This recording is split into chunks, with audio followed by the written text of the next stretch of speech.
மூலமாக விளக்கி இருக்கிறார்கள்.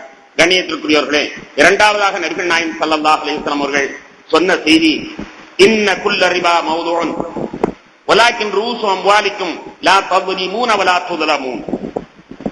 வட்டிகள் அனைத்தும் என்னுடைய காலடியின் கீழால் வைத்து மிதித்து நசுக்கப்படுகிறது.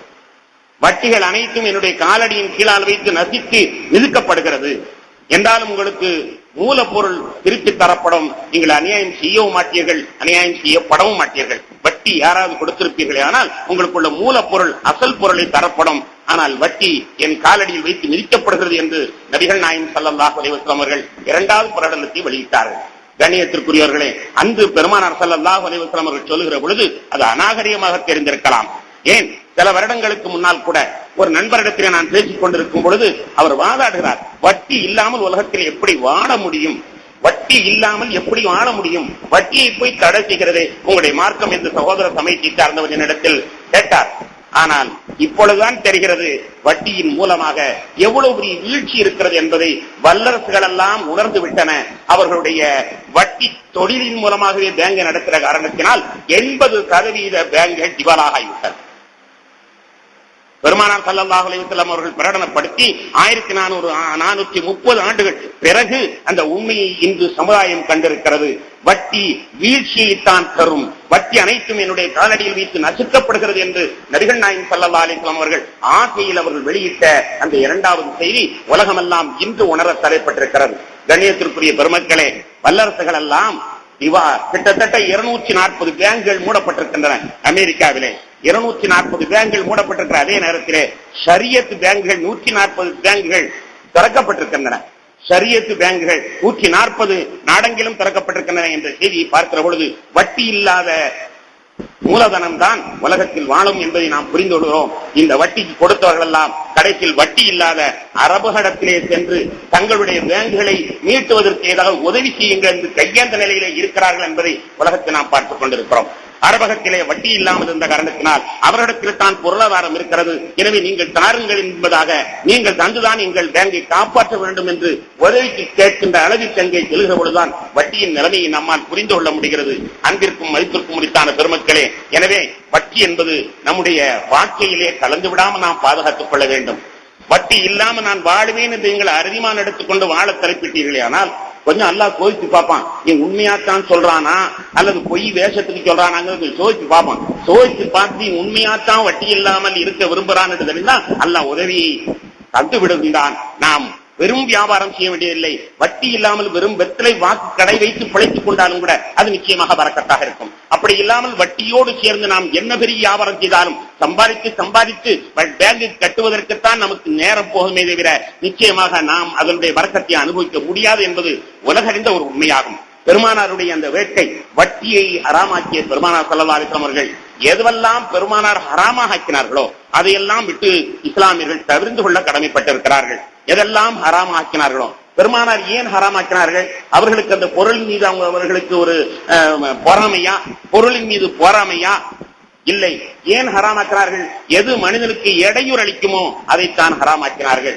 அவனுடைய உடலுக்கு இடையூறு அளிக்கக்கூடியதாக இருக்கலாம் அல்லது அவனுடைய மனோரீதியிலே இடையூறு அளிக்கக்கூடியதாக இருக்கலாம்.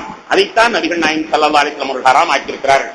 பெருமானார் ஸல்லல்லாஹு அலைஹி வஸல்லம் அவர்கள் சொல்லுகிற செய்தி ஹஜ்ரத் ஜாபிர் ரலியல்லாஹு அவர்கள் அறிவிக்கிறார்கள். புகாரி முஸ்லிமிலே பதிவு செய்யப்பட்டிருக்கிறது. இன்னல்லாஹ வ ரசூலுஹு ஹர்ரம பைஅர் ஹம்ரி, அல்லாஹ்வும் அல்லாஹ்வுடைய ரசூலும் மதுபானத்தை விற்பதை ஹராமாக்கி இருக்கிறார்கள். வல் மைக்கத்தி, இறந்து போனதை செத்து போனதை விற்பதை ஹராமாக்கி இருக்கிறார்கள். வல் ஹின்ஜீரி, பன்றியை விற்பதை ஹராமாக்கி இருக்கிறார்கள். வல் அஸ்னாமி, சிலுவைகள் விற்பதை ஹராமாக்கி இருக்கிறார்கள் என்று நபிகள் நாயகம் ஸல்லல்லாஹு அலைஹி வஸல்லம் அவர்கள் சொன்ன செய்தியை புகாரியிலையும் முஸ்லிமிலையும் பதிவு செய்யப்பட்டிருக்கிறது. எதெல்லாம் ஹராமாக்கப்பட்டிருக்கிறதோ அதெல்லாம் விற்பனை செய்வதும் வட்டிக்கு ஈடான வியாபாரம் தான். ஹராமாக்கப்பட்ட அனைத்தும் அவைகளை விற்பனை செய்வது வட்டிக்கு ஈடான ஹராமானவைகள் தான். இதனால் தான் இஸ்லாத்தில் ஒரு பொது நியதியை சொல்வார்கள், எதை உபயோகிப்பது ஹராமோ அதையெல்லாம் விற்பதும் ஹராம். எதை உபயோகிப்பதை இஸ்லாம் தடை செய்திருக்கிறதோ அதையெல்லாம் விற்பதும் ஹராமாகும்.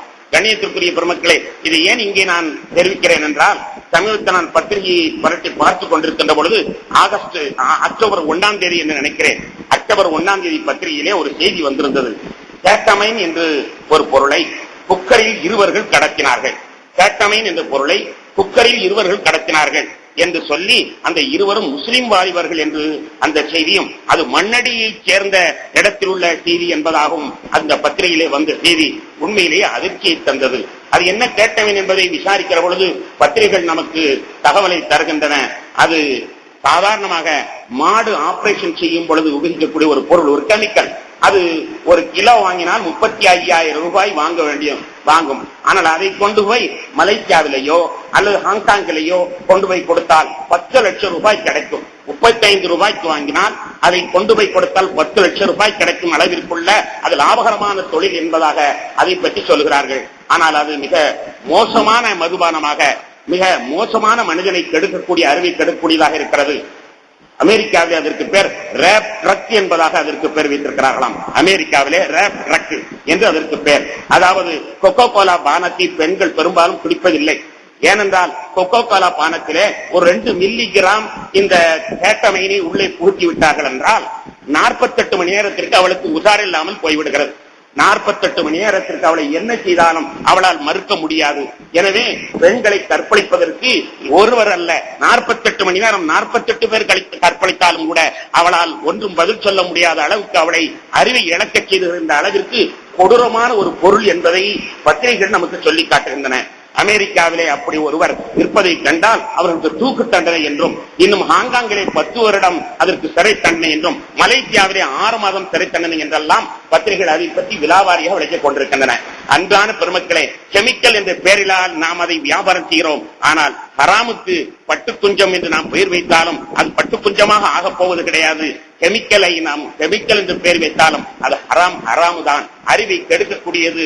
அது மிக மோசமான ஒரு வியாபாரம். இஸ்லாமியர்கள் அதை விட்டும் தவிர்த்து கொள்ள வேண்டிய கடமை உள்ளவர்களாக இருக்கிறார்கள். பெருமானார் ஸல்லல்லாஹு அலைஹி வஸல்லம் அவர்கள் அவருடைய ஆசையை நாம் எண்ணி பார்க்க வேண்டும். இஸ்லாமியர்கள் முழுமையாக வட்டியிலிருந்து நீங்கக்கூடியவர்களாக இருக்க வேண்டும். இன்னும் எதுவெல்லாம் ஹராமோ அதை விட்டெல்லாம் அவர்கள் ஒதுங்கக்கூடியவர்களாக இருக்க வேண்டும் என்பதை எண்ணி பார்க்க வேண்டும். வியாபாரம் செய்யக்கூடியவர்கள் எதை உபயோகிப்பது ஹராமாக இருக்கிறதோ அத்தகைய வியாபாரத்திலே தலையிடாமல் தங்களை அவர்கள் பாதுகாத்துக் கொள்ள வேண்டும். ஹராம் எவ்வளவு வந்தாலும் அது ஹானியைத்தான் உண்டாக்குமே தவிர அழிவைத்தான் தருமே தவிர முன்னேற்றத்தை தராது. நமக்கு அது தேவையை அடக்காது என்பதை சிந்தனை செய்து